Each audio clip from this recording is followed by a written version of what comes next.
En cet été de canicule, nous comprenons tous ce qu'est la soif. Après quelques heures sous le soleil, notre corps a besoin d'être désaltéré. Rien ne peut remplacer cette eau qui redonne des forces et apaise notre besoin le plus vital. Mais cette soif physique peut aussi nous rappeler une autre soif, plus profonde. Au-delà de nos besoins corporels, notre cœur aspire à quelque chose que ni les biens matériels, ni les distractions, ni les réussites ne peuvent pleinement combler. La présence de Dieu. C'est précisément cette expérience que nous fait découvrir le psaume 63. David, dans un lieu aride et desséché, exprime un désir intense. « Ô Dieu, tu es mon Dieu, je te cherche. Mon âme a soif de toi. » La sécheresse du désert devient l'image de cette quête intérieure, de cette soif qui ne peut être étanchée que par Dieu lui-même. Bienvenue à vous tous qui êtes à l'écoute de ce message. J'ai soif de Dieu. Je vous invite à la prière. Éternel, merci pour ta présence. Merci que c'est toi seul qui désaltère véritablement chacune de nos vies. Merci pour cette œuvre extraordinaire de la croix. Ce tout est accompli. Merci pour le pardon, pour la paix, pour la joie de t'appartenir et de savoir que c'est toi seul qui désaltère vraiment notre âme. Bénis ce moment, ce message, que ta grâce soit sur nous tous, comme nous te faisons confiance. Amen. Lorsqu'il était dans le désert de Juda, David a écrit le psaume 63. Il écrit probablement ce psaume alors qu'il est en fuite, poursuivi par son propre fils, Absalom, qui cherchait à prendre le trône. S'il souffre physiquement de soif, David souffre surtout de trahison, d'avoir perdu l'amour de son fils. Ô Dieu, tu es mon Dieu, je te cherche. Mon âme a soif de toi, mon corps soupire après toi, dans une terre aride, desséchée, sans eau. C'est pourquoi je t'ai contemplé dans le sanctuaire, pour voir ta force et ta gloire, car ta bonté vaut mieux que la vie. Mes lèvres célèbrent tes louanges, ainsi je te bénirai toute ma vie. Je lèverai mes mains en faisant appel à toi.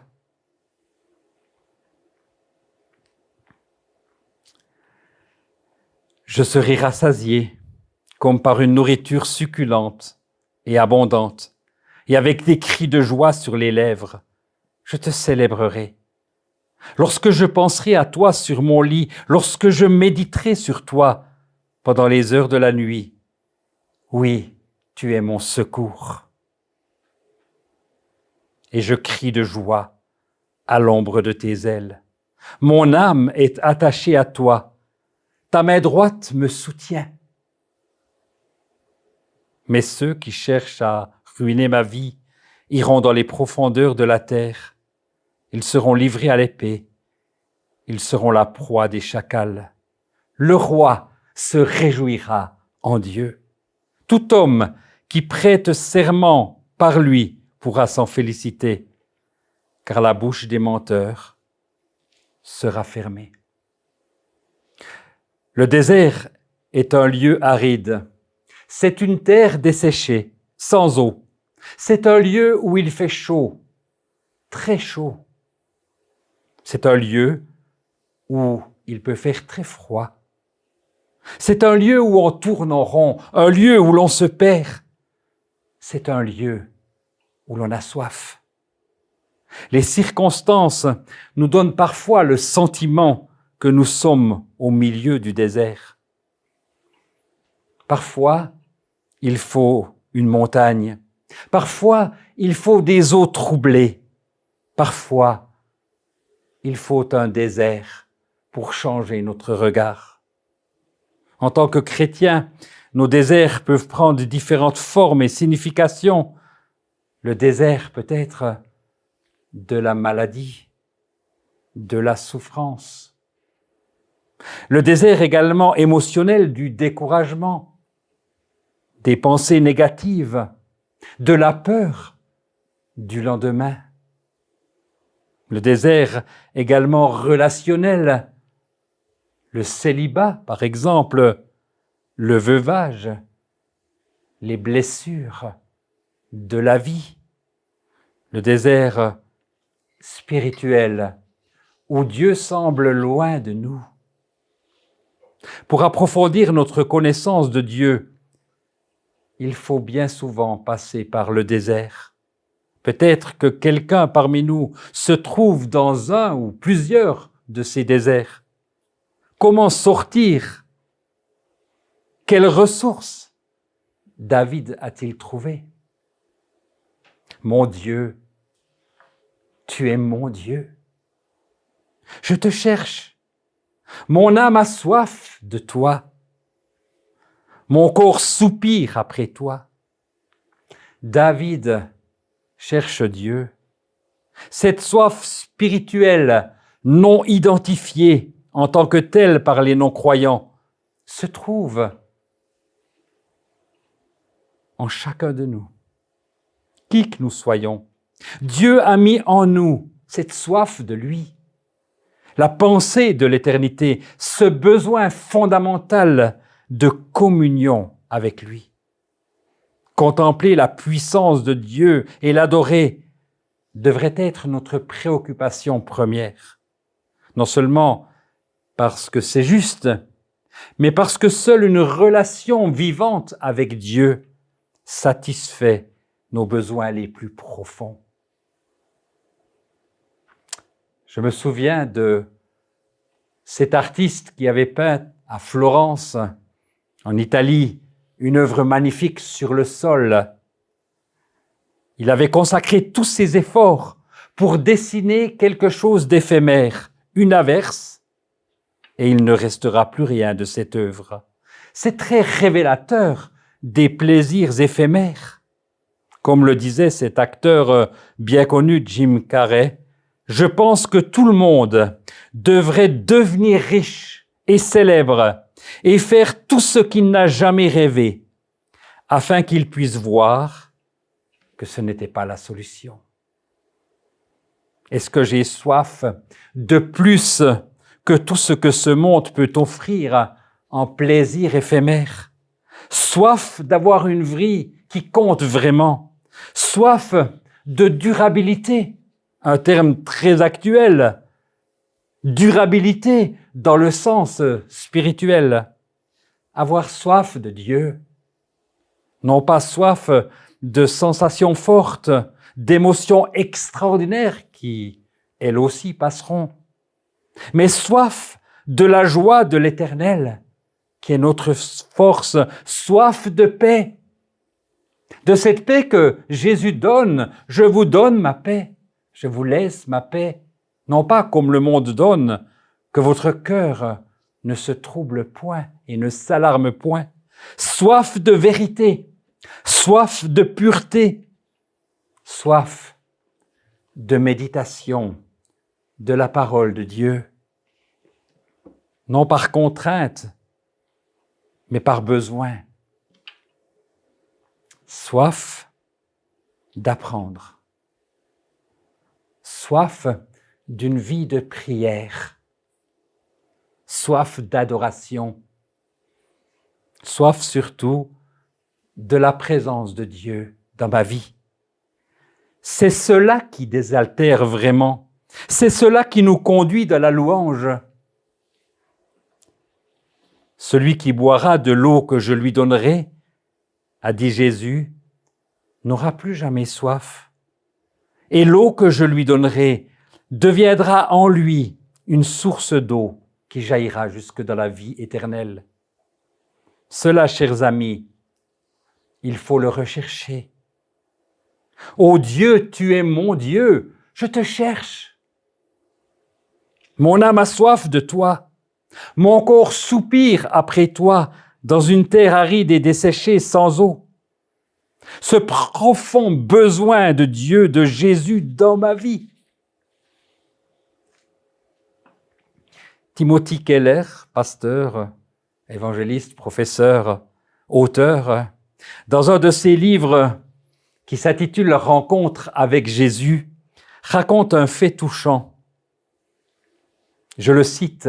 « On m'a raconté l'histoire d'un pasteur gallois du XVIIIe siècle qui, alors qu'il n'était qu'un adolescent, se trouvait avec sa famille au chevet d'une de ses tantes mourantes. Celle-ci avait été une chrétienne fervente.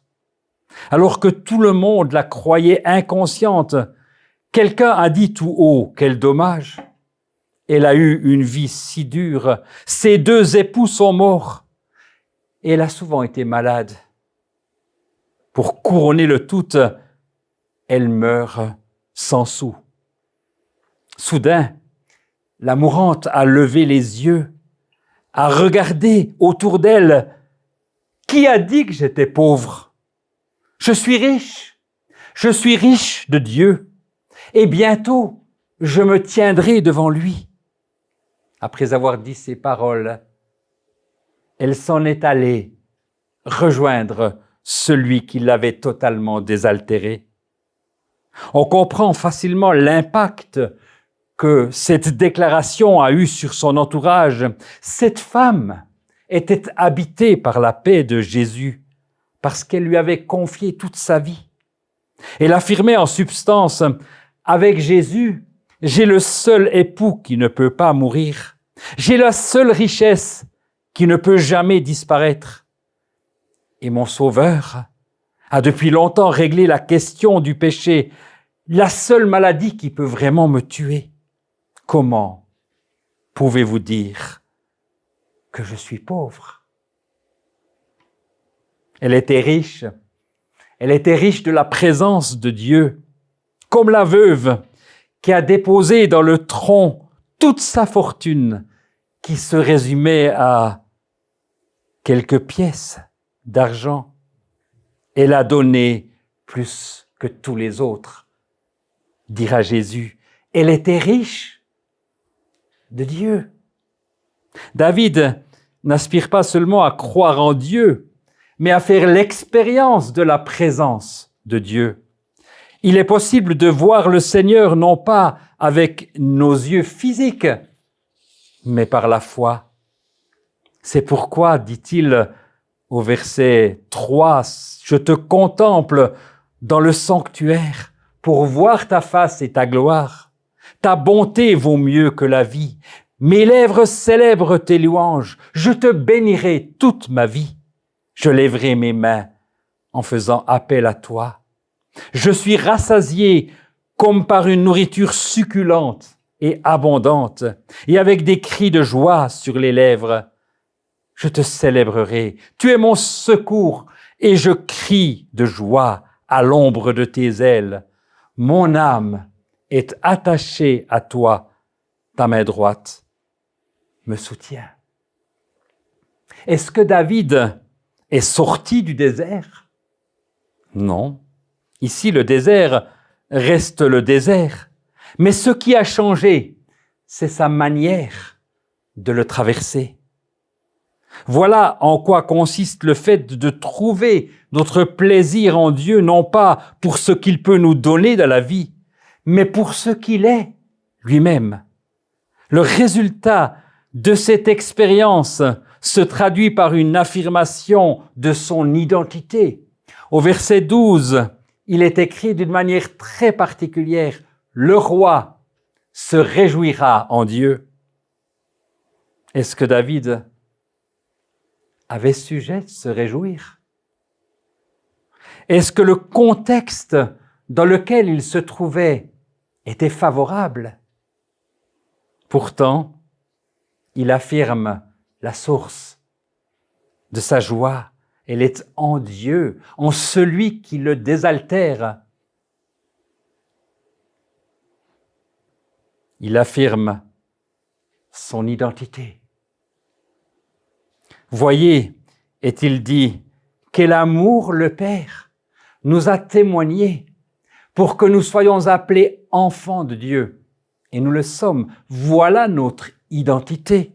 Elle est en Christ. En lui, nous avons la rédemption par son sang, la rémission des péchés, selon la richesse de sa grâce. En lui, nous sommes transformés à son image. En lui, nous sommes et nous serons. C'est ça la joie de l'Éternel qui est notre force. Dans ce verset bien connu du livre de Néhémie, la joie de l'Éternel est notre force. Savez-vous quels sont les mots qui précèdent ce texte?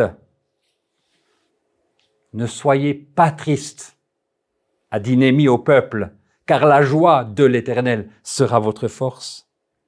La joie du pardon, la joie du salut, la joie de la délivrance, la joie de la communion fraternelle malgré nos différences, la joie du ciel, de cette perspective qui est devant nous. C'est dans le désert que David affirme son identité. Le roi se réjouira en Dieu. Dans le livre d'Habakkuk, il est fait mention également dans un contexte de jugement qui allait s'abattre sur le peuple. De ce texte, j'ai entendu et je suis bouleversé. Mes voix, à cette voix, mes lèvres tremblent. Et Habakkuk ajoute la source de sa force dans cette situation complexe, insoluble. Mais moi, je veux me réjouir en l'Éternel. Je veux être dans l'allégresse à cause du Dieu de mon salut. Le Seigneur, l'Éternel, est ma force. Voilà un bon antidote à notre peur. Dans le climat anxiogène dans lequel nous nous trouvons, dans la situation géopolitique complexe, se reposer sur Dieu. Même les nuits où le sommeil semble fuir, des nuits blanches, passer à nous tourner et nous retourner sur notre lit, remplis d'anxiété peut-être et de peur. Qui n'a jamais connu une telle expérience quand les pensées s'agitent en foule au-dedans de nous? Tes consolations, Seigneur, ta présence réjouissent mon cœur. Lorsque je penserai à toi sur mon lit, dit David, lorsque je méditerai sur toi pendant les heures de la nuit, oui, tu es mon secours. Et je crie de joie, non pas j'exprime ma joie, mais je crie de joie à l'ombre de tes ailes. Mon âme est attachée à toi, ta main droite me soutient. David fait un usage particulier de ses insomnies.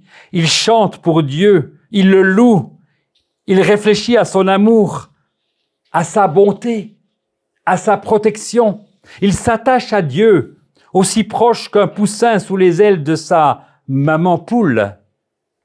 Il ne pourrait affirmer cela s'il était exempté de toute épreuve.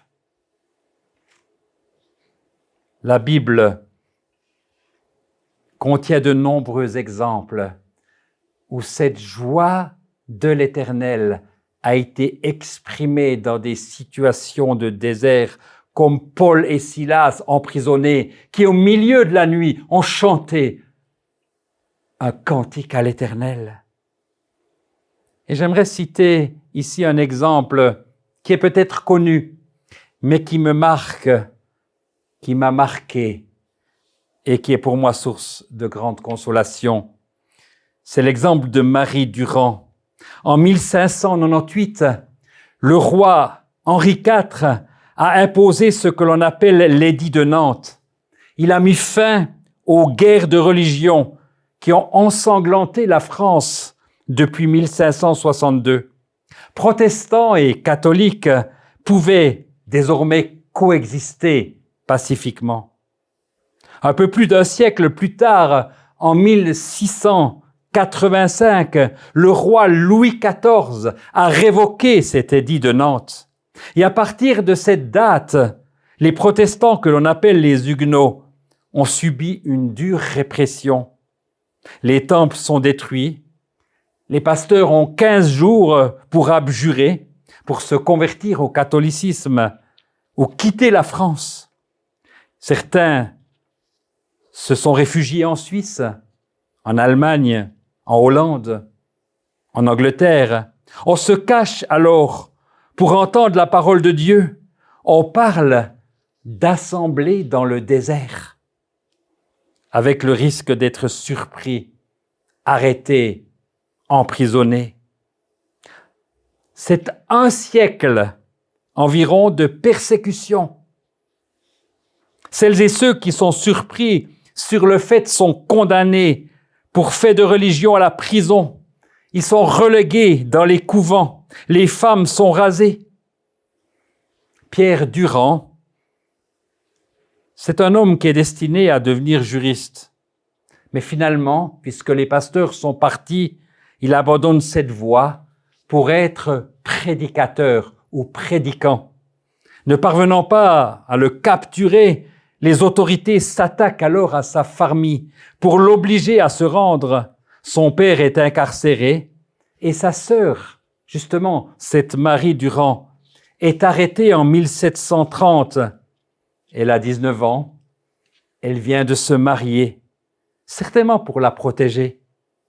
Marie est condamnée à la prison à vie sur le seul motif d'être la sœur de Pierre Durand.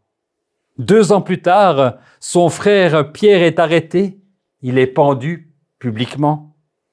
Elle reçoit alors une missive de son père qui l'encourage à rester courageuse, à prendre patience. Marie est enfermée dans une tour à Aigues-Mortes, au sud de la France, qui porte bien son nom, la tour de Constance, pendant 38 ans. Quand Marie décrit la tour, elle parle d'une cruelle prison. Elle parle d'une tour affreuse. Elle parle d'une maison de force, la plus affreuse de toutes les prisons, provoquant douleur, infirmité. Et en raison de son extrême humidité et de l'horrible obscurité qui y règne, toutes les personnes qui se trouvent à cet endroit souffrent. C'est l'horreur des horreurs. Pourtant, cette Marie a soif de Dieu. Cette force morale, la fermeté de ses convictions, la puissance de Dieu, elle puise tout cela dans la parole de Dieu, dans les Écritures, dans le chant des psaumes, en particulier dans ce psaume 63. Toutes les menaces du monde ne seront pas capables de me faire abandonner ma foi. Elle renonce définitivement à une abjuration, fût-elle du bout des lèvres. Il lui suffisait de promettre, mais elle ne l'a pas fait. Et on lui attribue l'inscription faite sur la margelle « Résister ». Résister aux tentateurs, résister aux tentations, comme le prêtre lui suggérait de dire juste quelques mots pour sortir de ce lieu. Parce qu'elle avait soif de Dieu, comme David, dans ce désert. Elle a été désaltérée par le Seigneur. Après 38 ans, elle est sortie en 1868 de cette tour de Constance. Elle a gardé la foi. Elle a montré une fermeté à toute épreuve. Elle a consolé, elle a encouragé ses compagnes de captivité à rester fermes dans la foi. Porte-plume, porte-voix, garde-malade, couturière, elle s'est imposée avec un caractère bien trempé, par la force de sa foi, par son humanité non exempte de faiblesse et de doute. Mais aujourd'hui, il y a beaucoup de Marie Durand qui sont emprisonnés à cause de leur foi et qui ont soif de Dieu, qui se désaltèrent journellement à cette source qui est Jésus, qui peuvent témoigner comme le roi David l'a exprimé, « Je me réjouirai, le roi se réjouira en Dieu, en Jésus. » En conclusion de ce message, je désire partager ce cri exprimé par Jésus le dernier jour, le jour de la fête, le grand jour de la fête. Jésus, se tenant debout, s'écria, « Si quelqu'un a soif, que doit-il faire? Qu'il vienne à moi et qu'il boive. » Aujourd'hui encore, cette question nous est adressée. Si quelqu'un d'entre nous a soif, soif de plus que tout ce que ce monde peut offrir, en biens éphémères qui passent, soif de pardon, soif de paix, soif d'espérance, soif de la présence de Dieu. Si quelqu'un a soif, c'est une invitation que Jésus a exprimée. Il s'écria. Et cette invitation, elle est pour nous tous en cette journée. Si quelqu'un d'entre nous, qui que nous soyons, a soif, soif de Dieu, qu'il vienne à moi, dit Jésus, qu'il vienne à Jésus et qu'il boive. C'est une invitation à boire, c'est une invitation à croire, c'est une invitation à faire confiance, c'est une invitation à se donner entièrement à Jésus. C'est une invitation à accepter la grâce. Si quelqu'un a soif, qu'il vienne à moi, à Jésus, et qu'il boive.